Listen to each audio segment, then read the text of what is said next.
Clementine was just swept away by Winston's eloquence. She was captivated by the very clear ambition that he had. And she said to friends, she knew this was not going to be an easy relationship, but she thought it would be tremendously stimulating. And on other occasions, a little further into the marriage, she would say, Winston will be my life's work. Welcome to Creating Churchill, an alternative biography of soldier, journalist, war leader and greatest Briton, Winston Churchill. His story has been told so many times, his bulldog image has become so familiar, that today Churchill can seem more meme than man. So this podcast series aims to get closer to the real Churchill, seeing him once again as his contemporaries saw him, the people he collaborated or clashed with. I'm Russell Barnes and I'm talking with historian David Reynolds, exploring how Churchill's life and character were shaped by relationships with friends, rivals, enemies and family. In this final episode, we come to the person who knew Winston Churchill better than any other, and for the longest time, his wife of 56 years, Clementine. Their marriage was a stormy but very successful double act. Through Clemmie's eyes, we see Churchill at his most vulnerable and insufferable. So David, to start with, the most successful couples I know have, I think, two common ingredients in their relationship: a shared sense of humour and the ability, the space to be deeply honest with each other, to tackle each other's blind sides and give advice as a true friend. And that's a critical role that Clemmie plays for Winston, who's not always the most self-aware of men.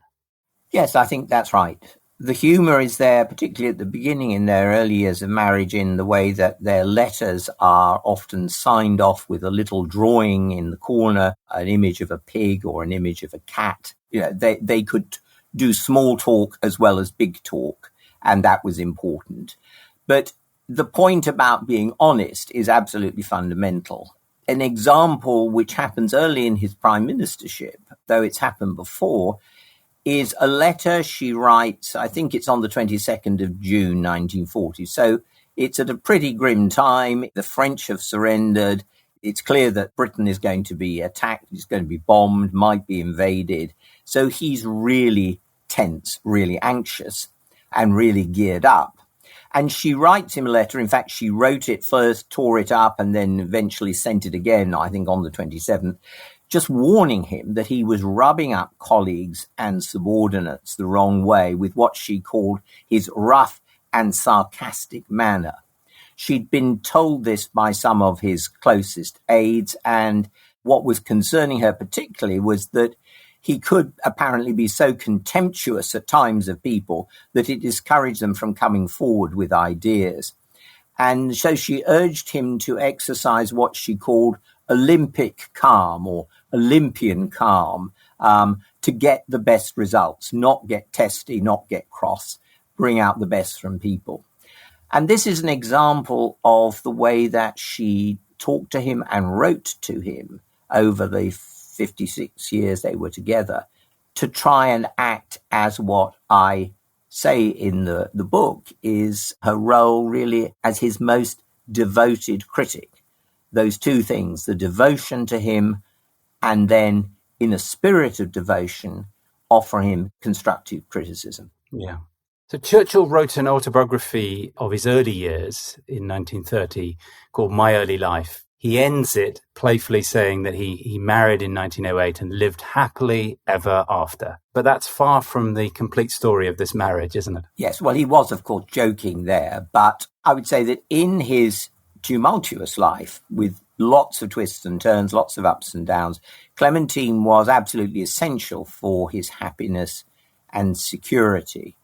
And there are times when he admits this. He gets anxious when she's away, and he says that she soothes him, she encourages him. He needs both those things. And above all, she cautions him, she warns him. But she always did it with a kind of sensitivity for his position, talking up to him, affirming his status as what might traditionally be called the pater familias, the head of the family. and also affirming her belief, fundamental belief in him and his destiny. And supporting him in that sense of his destiny, would come at a very big cost for her, to her principles, her liberal principles, which she did not change, even though he shifted parties back to the Tories, and also to her health. Winston was a hard act to work with. She was often emotionally exhausted. And also, I think it's evident that the costs of Clementine supporting Winston so determinedly were also borne by their children. They were, you might say, casualties of her absorption in his self-absorption. So back to the beginning, how did the young couple meet? Well, she meets him when he's already a minister embarking on a meteoric career. I think they'd met a little earlier, but the crucial point was at a society dinner party in March 1908. On some accounts, I think including Clementine's on one occasion, first thing he said to her when he sort of turned to her side of the people he was talking with and introduced himself was, "Have you read my book?" And then when she indicated that sadly and unfortunately she hadn't, he promised to send it round the next morning. Well, no book materialized, but Winston did. He kept turning up again and again. He was very struck by her. And so there's a whirlwind courtship really through the spring and summer that year, 1908. They're married in September in St. Margaret's, Westminster, the church next to Westminster Abbey. Sending round a book, very romantic. That's right. Well, he gets to the point. Yeah. What do we know about Churchill's love life before Clemmie? What was he looking for in a potential wife? Well, he certainly did have a few flames over the years and one or two people that it seemed like it might turn into something serious. I would say he had a traditional view of women. They should know their place. In other words, that men were in the superior position, if you like. He also thought that beauty was very high on the list of essentials. In the 1900s, he would joke with his private secretary, Eddie Marsh, about how to rank women. And the idea would be, was she a woman whose face could launch 1,000 ships, as with Helen of Troy, or just a couple of hundred, or just a small gunboat? And he certainly wasn't interested in women whose faces could launch a small gunboat. So he flirted with others, and there certainly was an intense and abiding relationship with the blue-stocking Violet Asquith, who was the daughter of the pre-war Liberal Prime Minister. She shared his passion for politics. She was clearly deeply in love with him. But the problem was that she was similarly argumentative, outspoken, frankly bloody-minded. So I would say that Winston didn't need a female version of himself. He needed to marry somebody who was complementary to him. Absolutely. Who was Clementine and what was her background? Clementine Hosier, tall, statuesque, animated when she got going in conversation, clever, but there was a moral seriousness in her, I think, that was rooted in a religious faith which continued through her life. She came from an aristocratic background, but a messy family. Broken home, frankly. The parents divorced. She never knew her father, and indeed she later concluded that her legal father was not her real father, that she was the daughter of a lover of her mother, Lady Blanche, who was a fairly promiscuous woman about town. So after the parents divorced, Clemmie and her siblings lived an itinerant life as Lady Blanche. Well, she was pretty bohemian. She was also usually on the run from creditors on both sides of the channel, so they flitted to and fro before eventually settling in Berkhamsted, which is a country town north of London. And Clementine went to school there. She perfected her French. She always had very good French. She was athletic. She played a lot of tennis. She captained the school cricket team. And she developed really what you'd have to say was suffragette tendencies. She didn't see why women didn't have a vote, why they weren't treated more equally in her society. But the family and her mother particularly squashed all these aspirations, and particularly the idea that she might go to university. God help us. No, she was launched into society. And the point was obviously to find a husband. But it was difficult to be launched into society because the family didn't have much money. Clementine didn't have her own maid. And she had to contribute to her upkeep by teaching French, doing French lessons, working at her cousin's dressmaking business. And indeed, some of the dinner costumes she wore were ones that she had made herself. So this is a kind of eccentric aristocratic background, and on the sort of slightly seamy side in more ways than one of the aristocracy. Yeah. So after the shenanigans about sending around a book, it was a whirlwind courtship, as you say. What attracted them to each other? Well, I think he found her a sensitive listener, and that probably meant really listening, and letting him talk, but probably also asking the right kind of questions or making the right kind of comments to show she understood what he was saying and maybe understood him. I think he was also impressed by the grit of her background, the fact that she actually did, in some senses, earn a living, and he hadn't met many women of that sort. But the other thing is pretty clear, is that there was quite an intense physical attraction of the sort neither of them had had before in their relationships. Clementine had been engaged and then broken it off to two older men. That left her damaged and rather unsure of herself. But with Winston, it felt different, and clearly they felt this was love. This was what they had, heard about and wanted for both of them.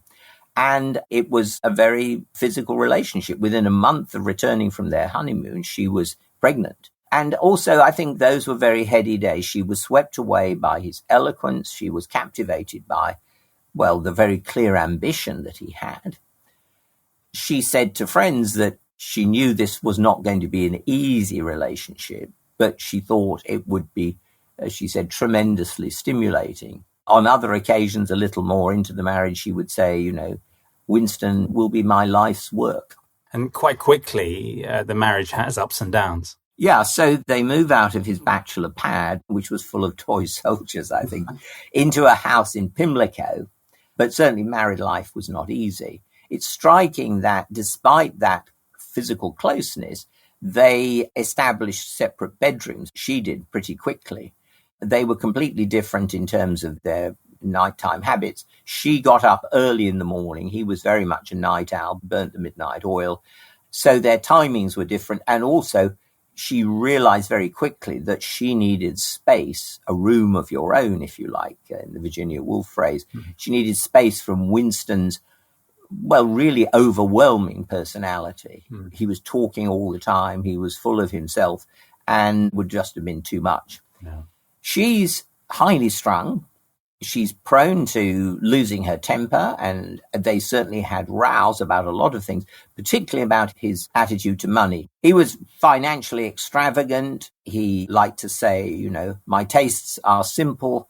I like only the best, and the best costs money. And she was the one who had to settle the bills. He didn't do trades, things like that. They also disagreed about female suffrage. Winston thought that was undesirable and particularly disliked the way that women were demonstrating, often in very vigorous ways and sometimes leading to violence with the police in an effort to advance their cause. There's other things too, as with many marriages, the mother-in-law is a problem. Winston was still devoted to his very glamorous mother, and that was difficult for Clemmie. And he kept up his friendship with Violet Asquith, who was very scathing about Clementine, called her on one occasion stupid as an owl. Their relationship improved over the years, but to start with, it was Winston's mother, Winston's friends, particularly ongoing female friends, that were a problem. Yeah. The other thing that also I think became difficult was that she quickly gave birth to a daughter, Diana, and then, with great jubilation in the family, to a son who was inevitably named for Winston's father, Randolph. But after that, Clemmie had a miscarriage. Then there were various gynecological problems. So that was a tough time for her. Mm. And also, she was not, I think, a natural mother. She didn't seem to enjoy being a mother. And of course, she wouldn't do much of the physical side of motherhood. So physically and emotionally, she was somewhat detached from her children as they were growing up, not least because she was having to work round the clock to deal with her husband. Yeah. I mean, you get the sense already that Clementine is kind of sacrificing her life and interest for his. And that was expected. That was what the role was, if you like, of being wife to Winston. Did she enjoy, though, being part of his work? Yeah, I think this is the bit she really enjoys. She really wants to engage in helping Winston with his work, not the political side, not the small talk at party events, but the big ideas. His period working with Lloyd George in the 1900s on welfare reform, this aroused her really deep liberal sympathies. She believed in his cause and the cause he was championing. And when he became First Lord of the Admiralty, she was there to comment on his speech drafts. She was also someone, I think, who had really better human antennae, sort of sharper EQ about other people. So she was the one who could alert Winston to how he went down with others, some of his more dubious friends, she thought, and also the way that he could tread on other people's toes because of his forcefulness in advancing his ideas. Mm. And she was the one who, much earlier than Winston, realized that in 1915 he was getting into a real mess over the Dardanelles, that because of the way that the Tory party hated Winston because he had deserted them in the 1900s, and they were now in the coalition government that Asquith had at the beginning of the war. They wanted to make him the scapegoat for what went wrong in the Dardanelles campaign. She actually had the temerity to write a passionate letter to Asquith, the Prime Minister, urging him not to sack Churchill. And Asquith saw this as the letter of a maniac. His own wife called it conduct of a fishwife. It was so dramatic and ill-tempered and lacking in politeness and normal standards. And he even read extracts out to the lunch guests at Prime Minister's lunches for amusement. So she really stuck her own neck out there in ways that didn't necessarily help him. But it indicated her passionate support for him and his cause. Yeah. So in 1915, when he was demoted after the Dardanelles, that must have come as a huge blow. How does Clementine help him through all that? Yeah, I mean, it was really damaging. You know, this was a young man who had risen fast, who was still probably believing that he didn't have a long life ahead of him, that early fear that he would die like his father in his 40s. So he's racing against time. Now he's been sacked. Clementine reflected later, I thought he would die of grief. So she had to shore him up. She also had to cope with real practical issues. Once Winston lost his job as First Lord of the Admiralty, his salary, the income was cut by half. They also had to find somewhere else to live. While he'd been First Lord, they were living in very extensive and grand apartments in Admiralty House. So these are things that were difficult. Financially, they even had to sell the family car. They were ostracized by aristocratic friends over his association with Lloyd George. So it was a difficult time for them in every way, really. Winston decided to go off and serve as an officer on the Western Front. He was hopeful of maybe making at least a mark as a soldier now, that old idea which he'd had in the 1890s, sort of being picked up again. But she was tasked with promoting his cause at home. She had to schmooze with the press barons and the politicians, even people like Lloyd George, who she completely detested. And letters to Winston out at the front, she tried to help Winston learn from his mistakes. She tried to get him to appreciate the way his forcefulness and impatience got many people into the tendency to avoid having a serious conversation with him because they didn't want to start an argument. Clemmie was good at telling him when he was being a bully. She encouraged him to inspire trust rather than cowing people into submission. This is a huge challenge all the time that the children are growing up. And so there's times when she really needs to pay attention to them as well. So it's multitasking and a sort of high wire act as well. Yeah. But with Churchill away at the war, Clementine now has some space to do her own work and make her own mark? Yes, there's an interesting period, 1916, 1917, that she is drawn into the organization of canteens for munitions workers in the new arms factories that are growing up around London. And she's in charge of 9 canteens across the northeast of London, helping organise, going and encouraging the staff, ensuring that standards of health and cleanliness are improved. These canteens are for men and women, but what particularly attracts her is that she's now dealing with women who've been brought into the workforce in a new way because the men folk are actually at the front. They're doing jobs that are demanding in the munitions factories, but then they'll go home and have to deal with the children, with the laundry, all the other things. And it's important that they are getting 1 square meal a day that they don't have to prepare. So this is something that she values and feels that she is being valued in. And there's a very revealing letter, I think, in 1916, when she says to Winston at the front that she feels she's assimilated some of his methods and habits of work, driving herself to get things done. She's working outside office hours, as she puts it. This is a sort of Churchillian way of doing things, and she's learned something from him.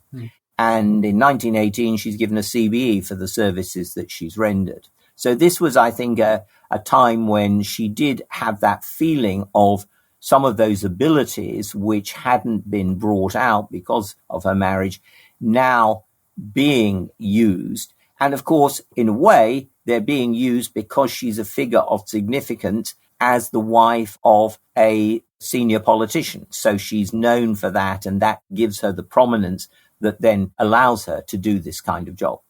This is a brief moment, isn't it? Because Churchill returns to the Lloyd George War Coalition in July 1917. And do they fall back into kind of familiar old patterns as Winston's career again takes priority? Yes, I think by 1920 she feels that war work was a distant memory. She wonders how she ever managed to do it. She almost assumed she'd never be able to do it again. It was just one special moment.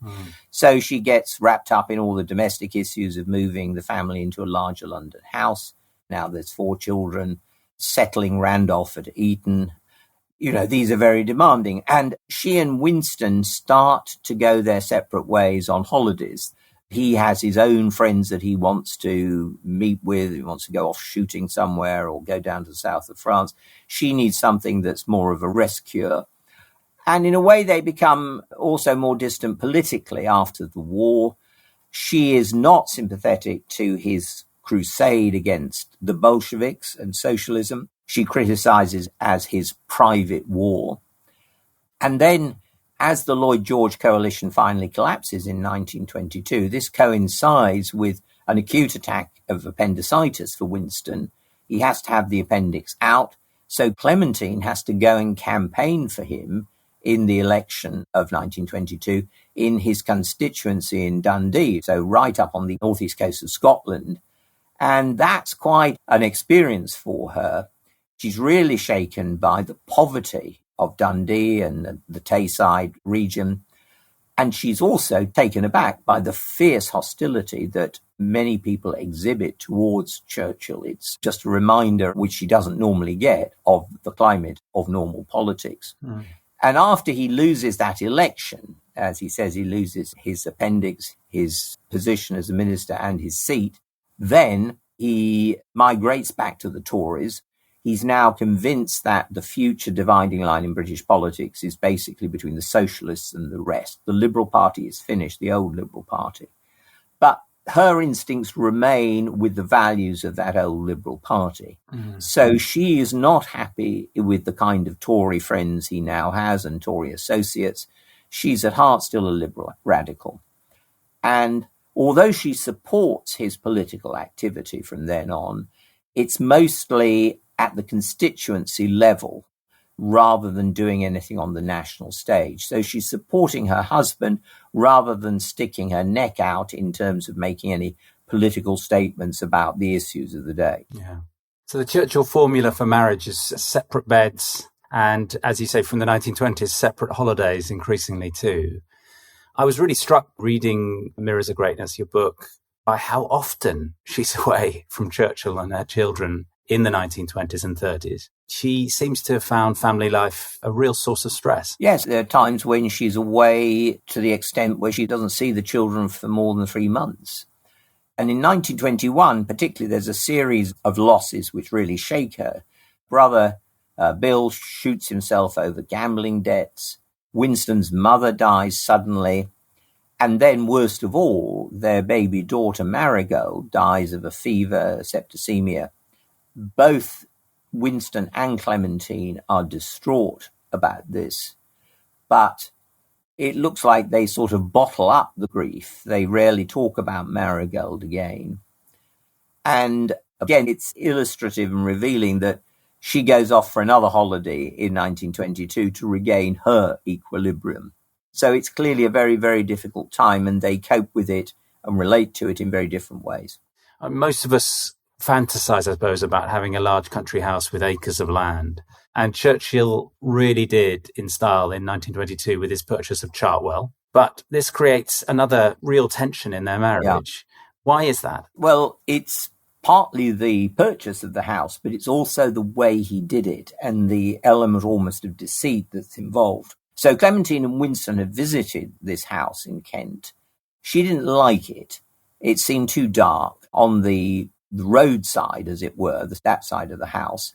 It was under a canopy of trees, and she was struck by that, by the costs that she could see immediately of renovation, whereas what captivated him was the wonderful view from the other side, down the hill and across the Weald of Kent, really almost to the South Downs. So in many ways, he bought it for the garden and for the view. But when they had, as it were, seen it and disagreed, she thought that was that.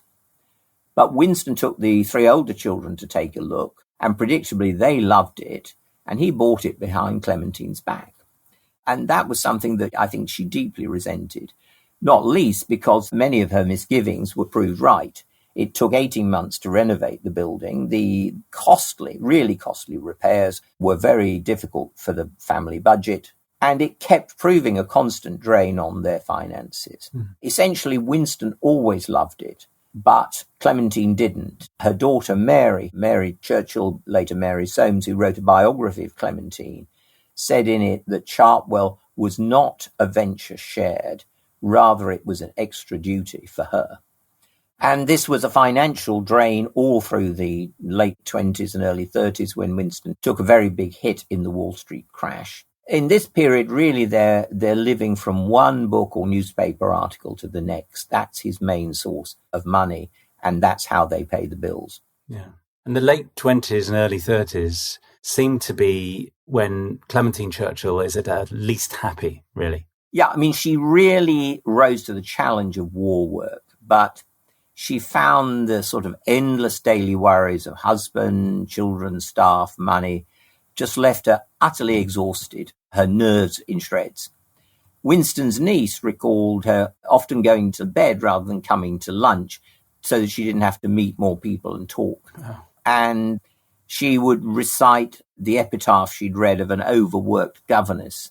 Here lies a woman who was always tired, for she lived in a world where too much was required. And that was, I think, very much her feeling. Then you write in the book that in early 1935, something snapped, that Clementine had a kind of brief midlife crisis. Yes, she went off on a 4-month cruise to the Dutch East Indies, what's present-day Indonesia, hosted by a man called Lord Moyne, who was the heir to the Guinness brewery fortune, so he wasn't short of the odd bob or two. She needed a break from Winston's demands. They were both invited, but he was too busy writing and whatever. And I think she was very happy not to have him around all the time. I think there's also a feeling at this period that maybe his career is over. He's been out of office since 1929. He's clearly at odds with the Tory leadership over issues like India. You know, maybe this is a man who's now in his final years as a politician. So it's a troubling time for her. And on the cruise, there is an art dealer, a man called Terence Phillip, who becomes very much her constant companion. He's younger, he's attentive, he's stylish, and he's undemanding. And daughter Mary, in her biography, believed that Clementine fell in love with him. It was, a kind of holiday romance. It didn't last. It probably wasn't anything physical, but it was a captivating moment for her, one where all the normal drudgery of daily life had disappeared. And certainly her long absence certainly unsettled Winston. He wrote increasingly anxious letters indicating that, he really did want her back and so on. So it was a striking indication of, if you like, the difficulties of their marriage at that time. Did Churchill himself have affairs? Well, there has been some speculation about a relationship with a woman called Lady Castleross, who he painted, but there's no hard evidence. And I think all we can say with certainty is that in the mid-30s, Clementine and Winston were in a difficult patch in their marriage as their interests veered further apart and as their sense of a hopeful future maybe began to diminish. So this is a bit of an interlude, this period, and Clementine comes back from it with new perspective and thinking on some of her key relationships and works on them, particularly with her daughter Mary, who's now then entering teenage years. Yes, I think when Clementine comes back, and perhaps then she kind of realizes the degree to which she's got drawn into something much deeper than she intended, it's almost like she shakes herself and looks around. And what particularly strikes her is that she doesn't know her daughter Mary. Mary was born in 1922. She lived her life at Chartwell. She didn't sort of go to and fro between London and Chartwell. She lived there at Chartwell. She was brought up largely by Clementine's cousin, a woman known as Moppet. And Clementine suddenly realized that Mary almost looked at Moppet as her mother rather than Clementine. So she took Mary on skiing holidays. She started with one, but it worked very well, and she did it for a number of years. And this was when Mary said in her biography of her mother, I finally started to know my mother as a person rather than as a deity, just on a pedestal, aloof, hardly in contact. What's sad is that I think the other children never had that same rapprochement, the older ones who'd now grown up and were developing their own lives. They were stuck between an overwhelming father and a perfectionist mother, both of whom they respected and liked, and certainly particularly Winston, who had this ability when he turned his attention on his children to be a very engaging character, whereas Clementine could often come over as judgmental. But there was certainly a lot to be judgmental about if you wish to be a tough mother. Diana had a failed first marriage. She rushed into it, she said, to escape the endless talk around the Chartwell dinner table, all the political talk that was there. Her sister Sarah, nicknamed the Mule because of her obstinacy, was determined to be an actress. Family didn't like it. Eventually she eloped with the comedian Vic Oliver, a man much older than her, and that marriage soon broke down. Son Randolph, son and heir, was spoilt right from the beginning, indulged by his father, encouraged in his arrogance, had a lot of affairs, a lot of debts, and also he lacked Winston's capacity for hard work. And Clementine was often particularly at loggerheads with Randolph. Randolph was quite adept at playing the two parents off against each other.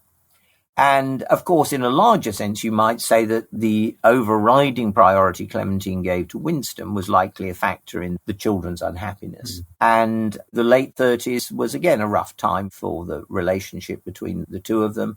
They again spent much time apart, and there were lots more worries about finances as well. But then, I suppose, 1939, 1940, World War II, that brings them back together again. Yes, it's a repeat in a way of that moment in 1914, but now on a completely different and much more massive and significant scale. His return to government from September 1939, he was back as First Lord of the Admiralty again, eased the financial worries. It also allowed her to share once more in his real work, and she valued that. And then from the time he became Prime Minister in May 1940, she contributed hugely to what became his finest hour. She was back again commenting on the speeches. She was very good at saying, look, you need to use shorter, everyday words to get your points across, particularly on the radio. She was often telling him to temper his brusqueness with colleagues and staff.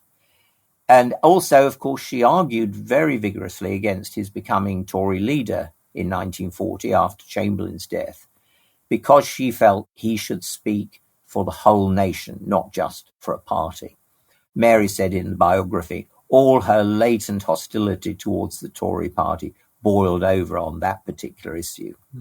But more positively, she pushed for women to be given proper roles in wartime. She became a rooftop fire watcher in 1941. She spent a lot of time in investigating the impromptu air raid shelters in London's underground stations, inspecting the hygiene, inspecting the health standards. She was becoming a kind of US-style first lady, rather in the manner of Eleanor Roosevelt, Franklin Roosevelt's wife, who visited Britain in 1942, spent time with Clementine, and they clearly were very different people, but they developed, I think, a considerable respect for what each was doing. And Clementine was particularly struck by some argument over the dinner table where Eleanor simply spoke back to Winston when they got into a discussion about the Spanish Civil War, and she was prodding him to ask why he didn't do more to support the anti-fascists then, questioning his obsessive, as she thought of it, anti-communism, which restrained him from supporting them against Franco. And emboldened by this, I think Clementine actually supported Eleanor, and Winston walked off in a huff when he had two women against him, not just one. And one of Clementine's first lady roles was in coordinating relief for Russia, relief aid, something she obviously cared about very deeply. This is, I think, a really revealing story. She's obviously looking for other jobs to do, but at a deeper level, she is unhappy, deeply unhappy with Churchill's policy of delaying the Second Front, delaying it until he feels that Britain is ready, the resources are there, that will mean there will be fewer casualties and so on. And she feels essentially the Russians are doing our fighting for us in 1941, 42, 43. And she's moved by the stories of huge suffering in Leningrad and Stalingrad. It brings out what he calls her pinko sentiments. So she gets together with the wife of the Russian ambassador, the Soviet ambassador in London, Ambassador Ivan Maisky's wife, in a Red Cross Aid for Russia appeal, asking people in Britain, families, children, even school children, to provide whatever money they can to offer medical equipment, blankets, whatever is needed, indeed new hospitals in some places in Russia for all the facilities that have been destroyed in the war. And Churchill tells Ambassador Maisky at one point, he said, my own wife is completely Sovietized. She was really absorbed in that war effort. And in the spring of 1945, she actually goes to the Soviet Union. First time a wife of a prime minister's ever gone, and Churchill himself has only gone twice really before. And she is very warmly received by Stalin. She's entertained by the foreign minister, Molotov, and his wife. She gives Stalin the gift of a pen, special pen, so that he could write, as she puts it, many more friendly letters to her husband. Stalin smiles and he says, I only write with pencil. But anyway, in terms of meetings with Stalin, it's a pretty good one. She tours the country extensively, and she's appalled by the destruction that was caused by the Nazis and very moved by the resilience of ordinary Russian people. And the Moscow correspondent of the Times calls it the most notable instance of Anglo-Soviet cordiality during the war. And what's ironic is that at this point in the spring of 1945, it's just when Winston and Stalin are getting into really fractious relationships and correspondence over the future of Poland. So these two things are going on at the same time in the experience of Winston and his wife. And there's a very interesting letter that she writes in May 1945 when she's back in London at the end of the war. She writes to a woman MP. She says, "When one has been in Russia only for a few short weeks, one cannot help loving the people, and one must always separate them from their government, which is mysterious and sinister and terribly strong." That's a comment in 1945. One might make it as well in 2024. Yeah. So July 1945, Churchill loses the election to Labour, and he and Clementine are thrown back into civil life, as it were, having to arrange where to live. She wrote that she could organise the Russia Fund, but felt stumped by her own private life. Yes, she deals with those big things, but then the mundane and complicated little issues of finding somewhere for the family to live when they're out of Downing Street and sorting out all the arrangements, and also Winston's complete desolation about losing the election and being out of office. Mary tries to boost her. Clementine complains that they're just rowing. She and Winston are rowing all the time. And Mary says, look, despite all his difficultness, his overbearing, exhausting temperament, he does love you and needs you so much, and assures her mother that Clementine has supported him without surrendering your soul and your mind. Essentially, Clementine wants Winston to retire in 1945. He's had his finest hour. She can see how exhausted he is, but he still wants to carry on. He wants to carry on as Tory leader. He wants the adrenaline of power. And she has to accept that again. So now she's back to running their houses in London and in Kent. She's very unhappy about him returning as Prime Minister in 1951, not sure about his health, particularly after there's a bad stroke in 1953. And so then the relationship is very much almost a nagging one about when will Winston call it a day. So Churchill does finally retire in 1955, and Clementine is there with him to the end as he gradually deteriorates in health, often retreating into silence. She was there holding his hand in January 1965 as he dies. What does she do with the rest of her life after that? Well, one of the first things she does is she hands over Chartwell to the National Trust immediately. Right. She gets rid of that huge burden. She moves into a smaller London property. She's given a peerage in 1965 by Harold Wilson's Labour government, and she becomes Baroness Spencer Churchill. But in the House of Lords, she chooses to be a crossbencher, in other words, with no party allegiance. And that astonishes many people who knew her only as the wife of, if you like, the great Tory Prime Minister. But it didn't surprise those who were aware of her pinko sympathies. She was faithful to Churchill even in death. She spent a lot of time, for example, being closely involved in the development of Churchill College, Cambridge, which became the repository of his papers. She also ensured the destruction of a portrait of Churchill that he particularly loathed by the artist Graham Sutherland, and had that destroyed after his death. So she is there right to the end, holding a candle for him. She dies eventually in December 1977. You write in your book that for half a century and more from the day they married, Winston had dominated Clementine's life. And you quote her. She says, Winston never did anything he didn't want to do and left someone else to clear up the mess afterwards. As you say, that was usually her. In many ways, this was an extraordinary relationship, but one with real cost for Clementine. Yes. She retained her individuality. She retained her own political sentiments, but she certainly never developed a career or really a life of her own. But I don't think she wanted to. I think she found in Winston a person that she never dreamed of otherwise, never met again.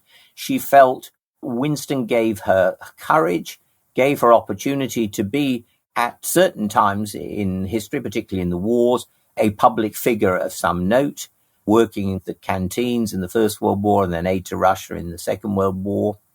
And this, of course, is a different time from our own, when the wife was expected to sacrifice her needs for her husband. Winston was often self-absorbed and insensitive to Clementine's needs, but she accepted it really because she saw in him a great historical figure.